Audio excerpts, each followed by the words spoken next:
Lo hanno cercato in più di 50 per un paio d'ore, trovandolo sano e salvo a 3 chilometri di distanza lo scorso sabato. Il piccolo Pietro e i suoi genitori, residenti a Castelfranco Veneto, ricorderanno con paura, ma anche con sollievo, la sciata sul Monte Verena. Lo scenario è stato comunque abbastanza complesso, perché comunque fin dall'inizio informazioni riguardanti a quello che poteva essere il tragitto che aveva preso il bambino sono state assolutamente poche, quindi siamo partiti veramente dai pochi elementi che ci hanno fornito i genitori e grazie alla competenza, alla formazione e anche direi a quello che è lo scrupolo dei volontari che erano sul posto. In scenari simili le ricerche sono di solito molto più lunghe. Con la temperatura già a 0 gradi e l'approssimarsi della notte, le preoccupazioni per il piccolo Pietro andavano via via crescendo. Il padre, che stava scendendo con lui, appena si era accorto dell'allontanamento, ha cercato di inseguirlo, ma lo ha perso di vista poco dopo. È da lì che sono partite le ricerche. Finché a un certo punto io e un altro mio collega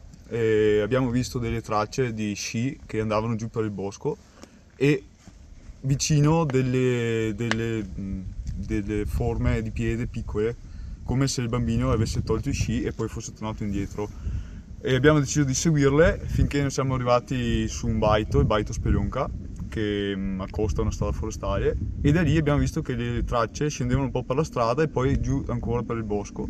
E seguendo queste tracce, dopo un paio di minuti, abbiamo sentito una voce che comunque chiedeva aiuto, e avvicinandoci abbiamo visto il bambino. Soccorso alpino, carabinieri, forestali, vigili del fuoco, SUEM si sono mossi immediatamente con tutti i mezzi possibili per le ricerche. I nostri colleghi con le motoslitte e un sanitario a bordo ci hanno raggiunti e hanno controllato il bambino, lo stato di salute del bambino, e da lì abbiamo imbaragliato e portato al rifugio Veronetta, dove c'erano tutti gli altri che lo aspettavano. Il fatto che la persona cercata fosse un bambino ha alzato il livello di emotività.